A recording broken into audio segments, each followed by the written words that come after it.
So, in a continuation of today's uh, the week ahead analysis, we are now in Tokyo. Tokyo has opened, and we have a bit of an offer in the dollar. The key um, pairs really to start the week will be yen and sterling. If we move over to sterling, there's a lot of uh, noise around UK politics. So on the weekend, we had news that on Friday, um, the PM's party essentially are trying to oust her due to the indecisiveness and lack of leadership with regards to the budget and so forth. So things are up in the air there. Now she's brought in a new chancellor, which has been regarded as bullish for the pound. And on the other side of that, though, there are question marks over how long she will be able to stay in power, the possibility of a snap election, and so on. So it's all a bit mad, really. On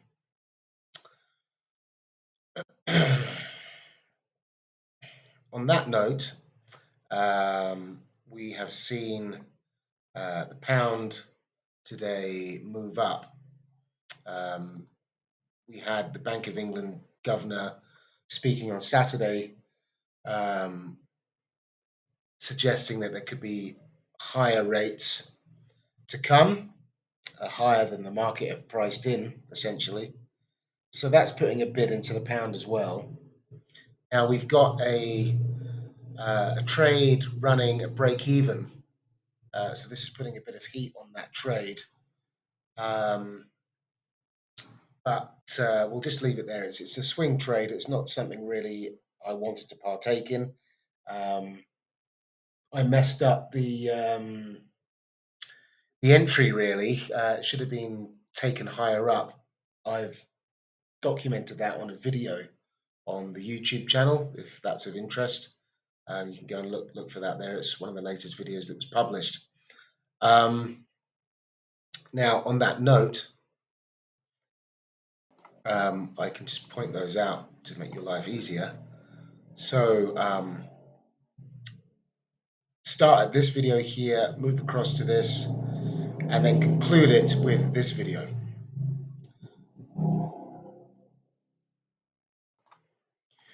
But in terms of that, we got in here, and as you can see, the price is homing in on that at a pretty rapid pace. And if this were to play out as I expect it to, so we've got this M formation here on the 4-hour chart, we can have that's a very sharp move up, a lot of momentum behind it, support at the trend line, that can move right up into the neckline, take us out for a break even. We're currently at 38.2. There's a 50% mean reversion on the cards that could act as resistance. It doesn't look like it's going to, but I've marked that up as a resistance zone over here. So let's just see how that plays out. But it's a pretty firm correction. As we can see here, the start of the day, and up she goes. So we'll just leave that running. Break even is okay with me. Now, in terms of the day count, then, as per SB's methodology, this would have been the reset. Well, this will be the reset today. So we've had the blow off over here, sort of a grinding correction into stops and so forth. So in Asia today, this could be the low for the day, and we might be coming back down to go up for London. So we could see an explosive, if this is just going to sort of be a trickle feed, this could be an explosive move up into the money over here. So we'll just have to see how things play out in that regard. Now, before we get into the yen, moving over to euro dollar, we've had this move up in the open today. This is the daily chart with the green candle.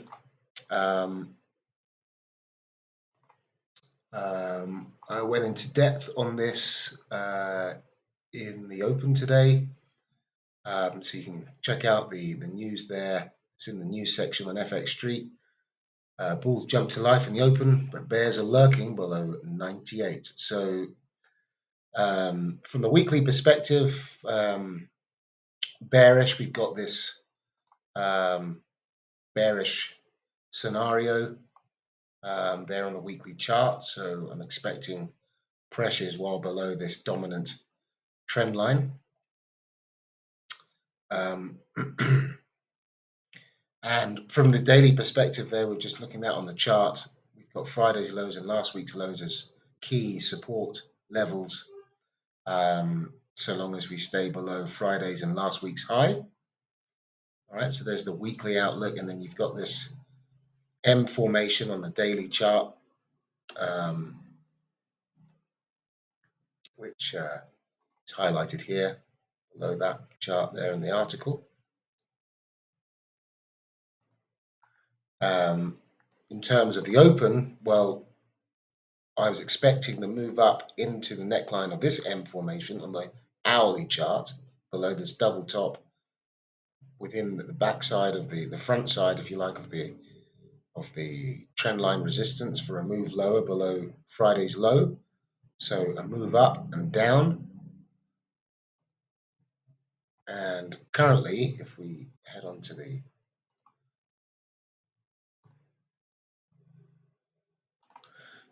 hourly chart, we can see that price action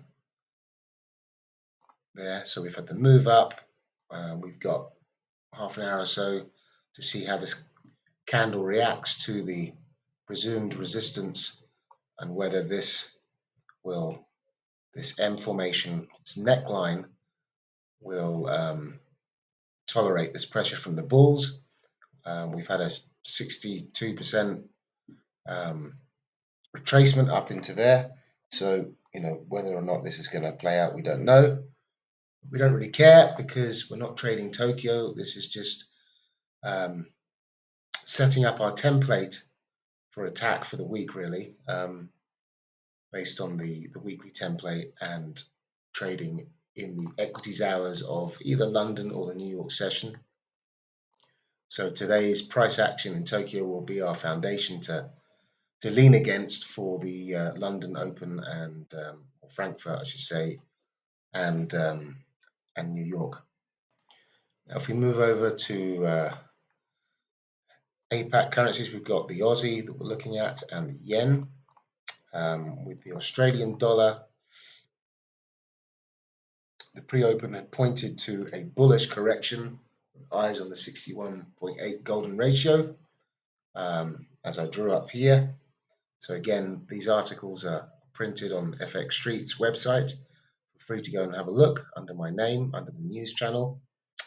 But this is essentially what I was anticipating for the day ahead.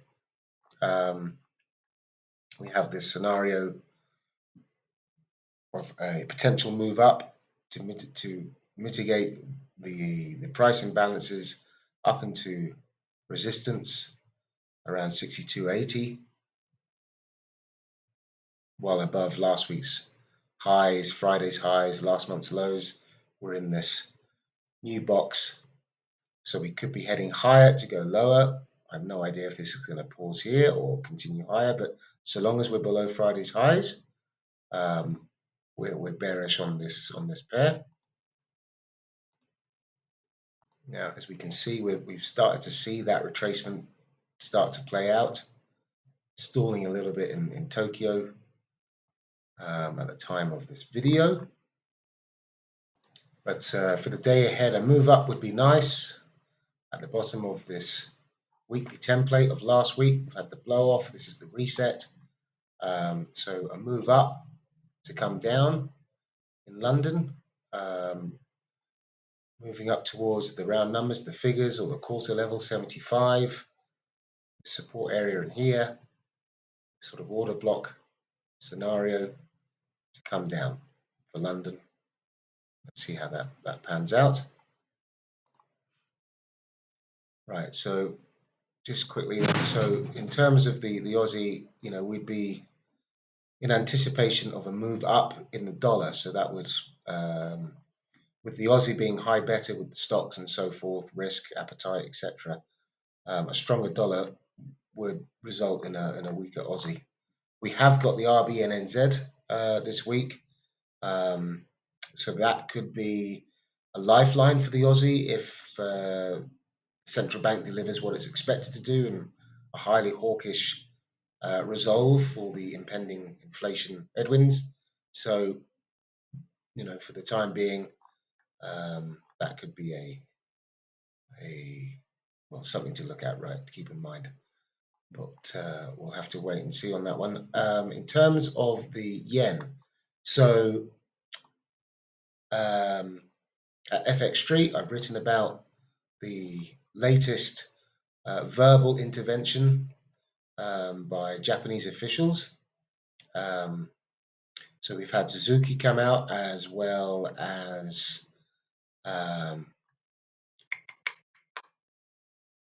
Kanda. So they're talking about the 32-year low against the US dollar that was put in last week, and they're not going to tolerate it. So it doesn't take much for to shake out the weak hands. Some verbal intervention goes a long way to disturb the market.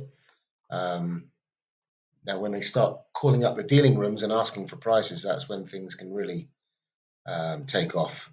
There was no admission to whether or not they intervened physically after the US CPI report, when the yen rallied and dollar yen collapsed by about 130 pips in about a minute. So we don't know about that one, but I think it seems pretty likely.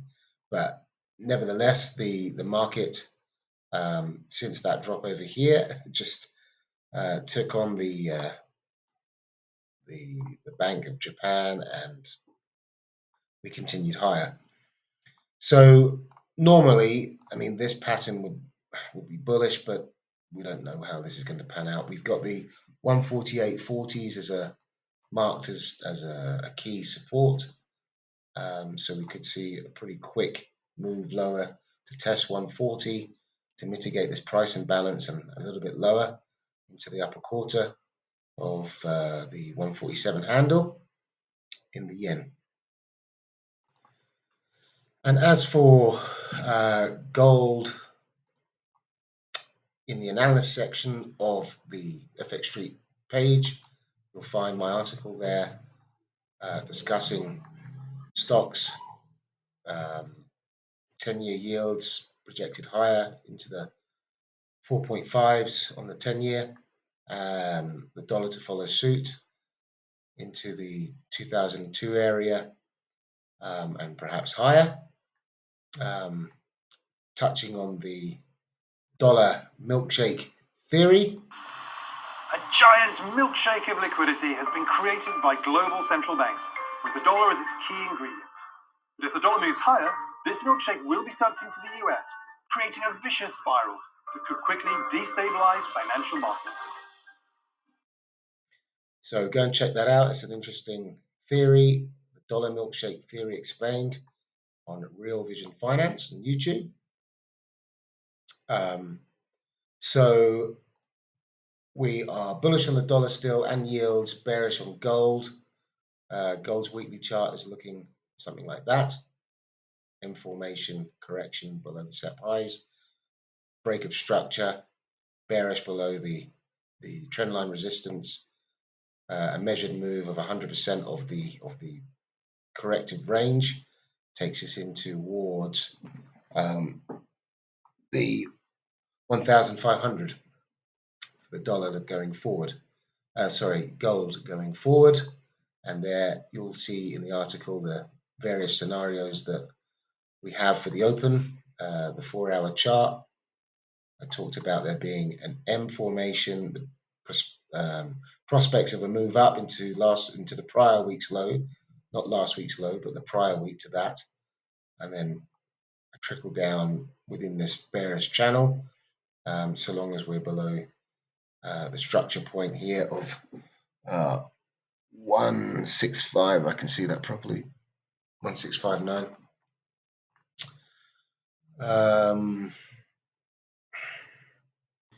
And coming to the charts, we can start to see that play out. Yeah, with the 4-hour here moving up, or as per the 1-hour starting to correct higher. So that brings us to the end really of the opening analysis for the week. We'll just have to see how things pan out. At the start of the week in Asia, setting the template for London and the US later today. But as we can see here in gold, for instance, we're at the bottom of the box and we're looking to go up to come down. And we'll see how things get on. So good luck out there. Thanks for popping in. And I'll continue to update the markets as we go throughout the week. And we'll be applying as best we can the methodology that Stacey Burke has kindly given us all for free on YouTube. So pop over there, Stacey Burke Trading, to get a grips on the strategy, and let's see how we can implement it over here and see how we get on with it.